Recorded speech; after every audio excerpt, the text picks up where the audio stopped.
আসসালামু আলাইকুম। অনেকদিন ধরে একটা প্ল্যান করতেছিলাম যে ছোট ভাইদের সাথে একটা আস্ত ছাগল নিজে হাতে রান্না করে তারপরে সবাই মিলে খাবো। তো যেই ভাবা সেই কাজ। আজকে আমাদের প্ল্যান হচ্ছে প্রথমে আমরা একটা ছাগল সংগ্রহ করব হাট থেকে। প্রথমে আমাদেরকে হাটে গিয়ে খুঁজতে হবে 8-10 কেজি গোশত হয় এরকম একটা ছাগল, কারণ আমরা মানুষ হচ্ছে 15 থেকে 20 জনের মতো। তো আমাদের 8 কেজি মাংস হলে মোটামুটি হয়ে যাবে ইনশাআল্লাহ। তো আমরা হাটে চলে আসছি। হাটে আসার পরে মোটামুটি একটা ছাগল আমাদের পছন্দ হয়েছে, এই ছাগলটা আমরা কিনে নিয়েছি এবং এই ছাগলটা কিনতে আমাদের অনেক সময় ব্যয় করতে হয়েছে, অনেকক্ষণ ঘুরতে হয়েছে আর কি। তো একটা বিষয় এখানে বলে রাখি, সেটা হচ্ছে যে এই ছাগলটা কিনছে আমরা আজ থেকে প্রায় 15-20 দিন আগে, যদিও সময়ের অভাবে এটাকে আল্লাহু আকবার করা আমাদের হয় নাই। তো আজকে সময় করে আমরা এটাকে আল্লাহু আকবার দিয়ে দিছি আর কি। আজকের যত রান্না বান্না আছে এগুলো আমি নিজে হাতে করার চেষ্টা করবো ইনশাআল্লাহ। আমাকে হেল্প করার জন্য 2-3 জন আছে, ওরা আমাকে হেল্প করবে এবং আমার ছোট ভাইদের জন্য যে রান্না করতেছি, যাদের সাথে আজকে আমরা খাওয়া দাওয়া করবো, ওই ছোট ভাইদের সঙ্গেও আপনাদেরকে ভিডিও শেষে পরিচয় করে দেবো ইনশাআল্লাহ। তো ছাগলটাকে আল্লাহু আকবার দেওয়ার পরে আমাদের মেন কাজ হচ্ছে এখন আমাদের কড়াইটাকে সুন্দর করে মাটি দিয়ে লেপে নিতে হবে। এই বিশাল আকৃতির কড়াইটার মধ্যে মূলত আমি হচ্ছে ঘি তৈরি করি, এটার মধ্যেই আজকে আমরা রান্না করবো ইনশাআল্লাহ। তো কড়াই এবং চুলা রেডি করার পর আমাদের কাজ হচ্ছে এখন সমস্ত মশলাগুলোকে এখানে নিয়ে আসা। যদিও এই মশলাগুলো বাড়ির ভেতর থেকে আমাকে তৈরি করে দিয়েছে, কারণ এটা তৈরি করার মতো সময় আমার হাতে ছিল না।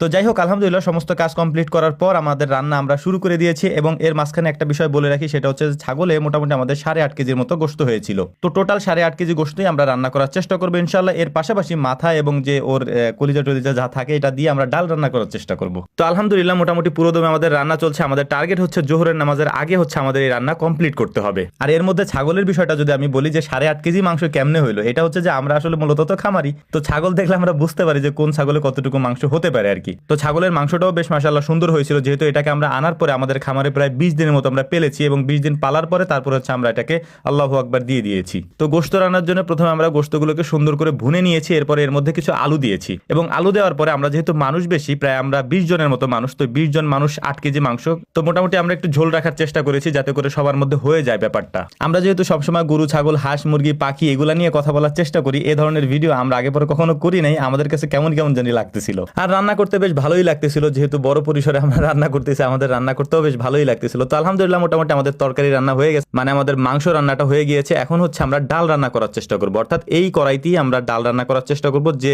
মাথা ছিল কলিজা ছিল এগুলা দিয়ে মোটামুটি হচ্ছে আমরা এখন ঘন করে তারপর মুগ ডাল রান্না করার চেষ্টা করবো। যদিও আমাদের ভিডিওটা একটু ফুডি টাইপের হয়ে যাচ্ছে, তার জন্য আন্তরিকভাবে দুঃখিত। তো আলহামদুলিল্লাহ আমাদের টার্গেট ছিল এটাকে আমরা 12টার মধ্যে কমপ্লিট করবো, মানে এই রান্না বান্না আমরা 12টার মধ্যে কমপ্লিট করে ফেলবো। যদিও আমরা সেটা পারি নাই, কারণ যেহেতু আমরা নতুন বাবুর্চি।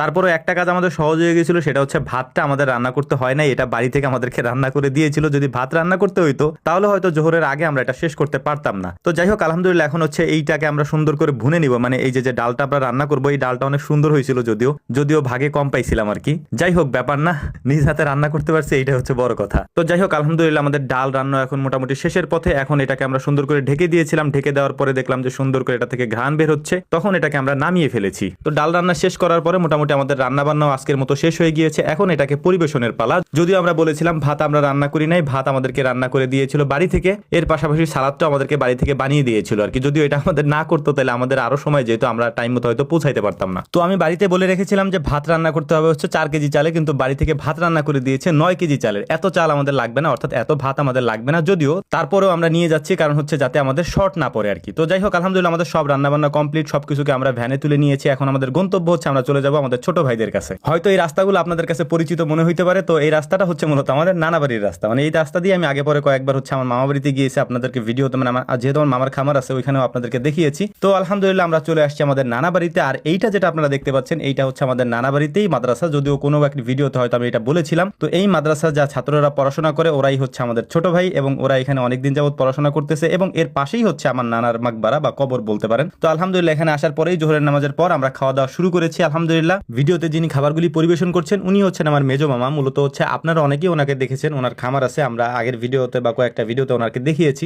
আর এই মাদ্রাসা যেটা আপনারা দেখতে পাচ্ছেন এইটা হচ্ছে ওনাদের ফ্যামিলিরই মাদ্রাসা, অর্থাৎ আমার নানার প্রতিষ্ঠিত একটা মাদ্রাসা। এটা আমার মামা পরিচালনা করেন এখন, এবং এর দায়িত্বে আমার অন্যান্য মামারাও আছেন, এবং এর পাশাপাশি এরা সব কয় ভাই বোন, মানে আমার মামা খালারা সবাই মিলে এটা পরিচালনা করার চেষ্টা করেন। তবে মূলত হচ্ছে আমার মেজো মামা এটা দেখাশোনা করেন, যাকে আপনারা মাঝে মাঝে ভিডিওতে দেখেন আমার ভিডিওতে আর কি। তো আলহামদুলিল্লাহ আমরা খাওয়া দাওয়া কমপ্লিট করার পরে এখন এসেছি আমার মামার খামার দেখতে ছাদের উপরে। মূলত হচ্ছে এটা আমার নানা বাড়ি, যদিও নানু আমাদের বাড়িতেই আছেন। মামা যেহেতু সফরে থাকেন, মানে বাড়িতে তেমন একটা মামা থাকেন না, তো মামার সাথেও আমাদের দেখা সাক্ষাৎ খুব কম হয়। তো যাই হোক আমরা এখন চলে যাব। চলে যাওয়ার আগে আমি একটা জিনিস দেখানোর চেষ্টা করবো আপনাদেরকে, সেইটা হচ্ছে যে আমরা মূলত যেখানে আসছি এখানেই হচ্ছে আমার নানার কবর আছে পাশেই, এবং এই কবরস্থানই হচ্ছে আমার মার কবরের জন্য জায়গা রাখা হয়েছে, মানে ওনারা পারিবারিকভাবে নানার কবরের পাশেই সবার কবরের জায়গা রেখেছেন আর কি। তো এই মাদ্রাসার পাশেই একেবারে পাশেই লাগোয়া হচ্ছে ওই কবরস্থানটা, এবং ওখানে আমার নানার কবর এবং নানার বাবার কবর, মার কবর এবং আরো কয়েকজনের কবর এখানে আছেন এবং আমার মার যে কবরের জায়গাটাও এখানে রাখা হয়েছে। তো আমাদের জন্য দোয়া করবেন যেন আমরা এই মাদ্রাসার সার্বিক সহযোগিতা আরো শ্রম দিতে পারি। আল্লাহ যেন সেই তৌফিক আমাদেরকে দেন। ওমা তৌফিক ইল্লা বিল্লাহ, নাসরু মিনাল্লাহি ফাতহুন কারীব ওয়া আখিরু দাওয়ানা আলহামদুলিল্লাহি রাব্বিল আলামিন। আসসালামু আলাইকুম ওয়া রাহমাতুল্লাহ।